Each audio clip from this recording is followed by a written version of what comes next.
Hi guys.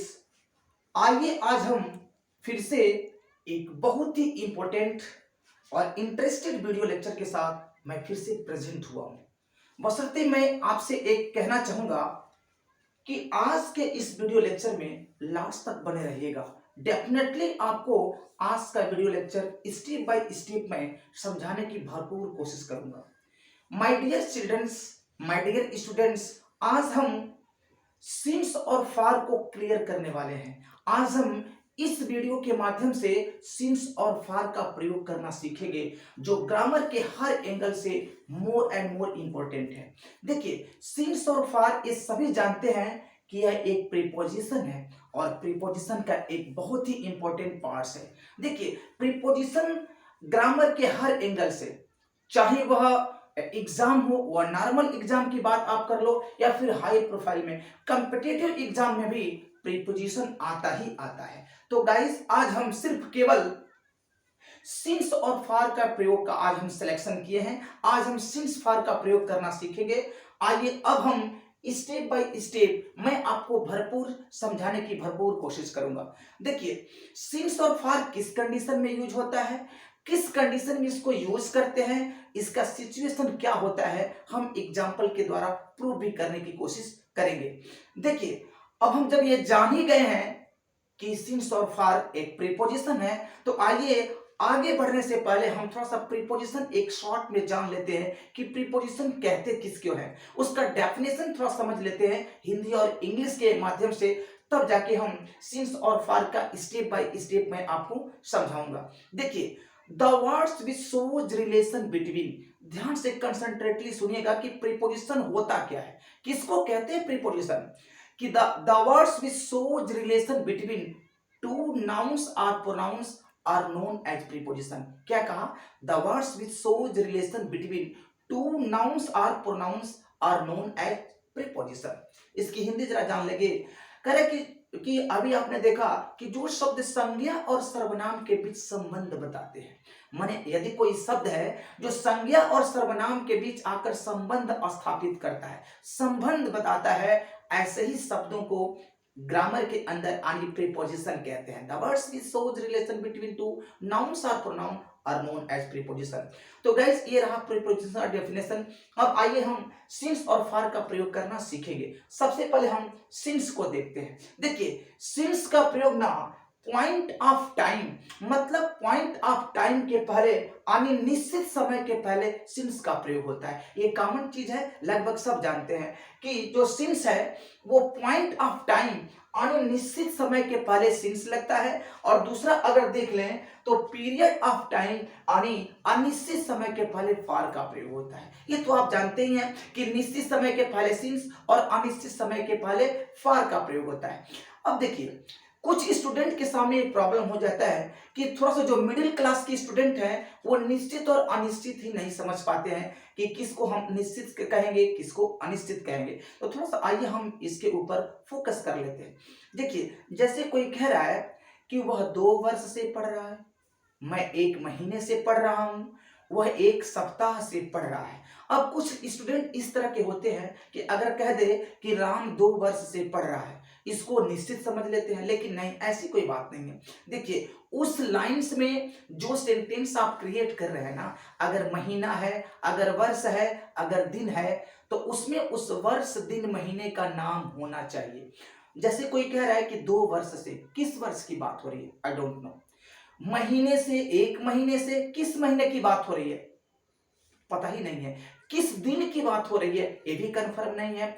आने अगर कोई कह रहा है कि 2 वर्ष से, तो उस वर्ष का उसमें नाम आना चाहिए। 2019, 2018, 2017, 2016, ये वर्ष की बात। अगर कोई कहता है कि 2 महीने से पढ़ रहा है, किस महीने की बात हो रही है? जनवरी, फरवरी, मार्च, अप्रैल, मई, जून, किस महीने की बात हो रही है? अगर महीना नहीं दिया है उसमें, जैसे एक एग्जाम्पल के तौर पर, मोहन 2 महीने से पढ़ रहा है और मोहन जुलाई से पढ़ रहा है। देखिए, 2 महीने से पढ़ रहा है, महीने के नाम तो इसमें है नहीं, इसलिए अनिश्चित इसको माना जाएगा। अगर जनवरी, फरवरी, मार्च, अप्रैल अगर दे दिया है यानी फिक्स मंथ दे दिया है, उसको हम निश्चित के कैटेगरी में यानी पॉइंट ऑफ टाइम में लाएंगे। मुझे लगता है कि शॉर्ट नोट में आप जो है कि निश्चित और अनिश्चित का डिफरेंट आप समझ गए होंगे। आइए अब हम सिंस को एक्सप्लेन करते हैं। आपको मैं वीडियो के प्रारंभ होने के साथ ही मैं बताया था कि पॉइंट ऑफ टाइम यानी निश्चित समय के पहले हम सिंस का प्रयोग करते हैं। आइए कुछ एग्जांपल देख लेते हैं। एग्जांपल नंबर 1 कह रहा है कि I have done nothing since morning today. क्या कह रहा है कि I have done nothing since morning today.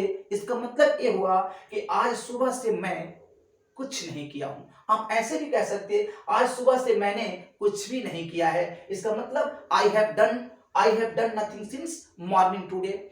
दूसरा एग्जांपल लेंगे, कह रहा है वह सोमवार से अनुपस्थित है। देखिए मैंने विशेष परिस्थितियों में मॉर्निंग के साथ सिंस ही प्रॉपर लगता है, और जब सोमवार से डेट फिक्स है अनिश्चित है तो कह रहा है कि वह सोमवार से अनुपस्थित है।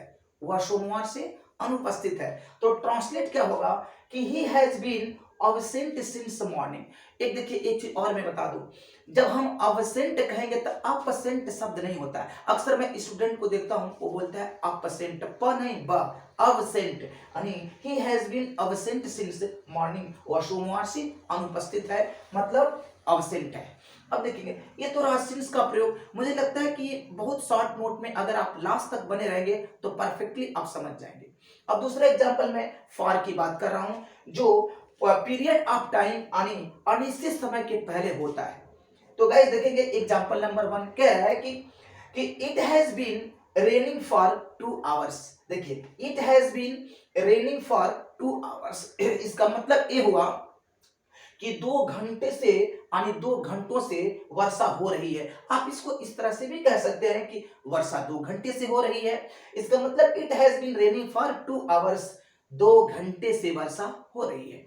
और आज के इस वीडियो लेक्चर का जो लास्ट एग्जांपल है वो है मैं एलेक्स में 2 वर्षों से पढ़ रहा हूं। ये एलेक्स है क्या गाइस? मेरे कोचिंग सेंटर का नाम है एलेक्स कोचिंग सेंटर। तो कह रहा है कि मैं एलेक्स में 2 वर्षों से पढ़ रहा। अब देखिए 2 वर्ष कौन सी वर्ष, किस वर्ष की बात हो रही है? 2016, 15, 18, 19, 20, 21 किस वर्ष की बात हो रही है? यानी इसमें वर्ष का तो नाम जिक्र ही नहीं किया ना, तो इसलिए इसको हम अनफॉर्चुनेटली इसको हम कह लेंगे कि यह अनिश्चित है। यानी इसका मतलब ये हुआ कि पीरियड ऑफ टाइम है। तो इसका ट्रांसलेट क्या बनेगा? I have been reading in Alex for 2 hours. कह रहा है कि I have been reading in Alex for 2 hours यानी मैं एलेक्स में 2 वर्ष से पढ़ रहा हूं। गाइस देखिए वीडियो के एट लास्ट में जाते जाते एक बार मैं प्रैक्टिस जरूर करवा दूं। देखिए किसी भी चीज में एक बहुत बड़ा हायर जो है कि एक्सपीरियंस लेने के लिए, सफलता गेट करने के लिए rehearsal, practice, exercise more and more compulsory होता है। तो ये थोड़ा सा एग्जांपल के माध्यम से हम कंफर्म कर लेते हैं, रिहर्सल कर लेते हैं। सिंस यानी पॉइंट ऑफ टाइम यानी निश्चित समय के पहले। तो कह रहा है कि आज सुबह से मैंने कुछ नहीं किया है, it means I have done nothing since morning today. दूसरा कह रहा है कि वह सोमवार से अनुपस्थित है, he has been absent since morning. और फॉर कह रहा है यानी पीरियड ऑफ टाइम अनिश्चित समय के पहले।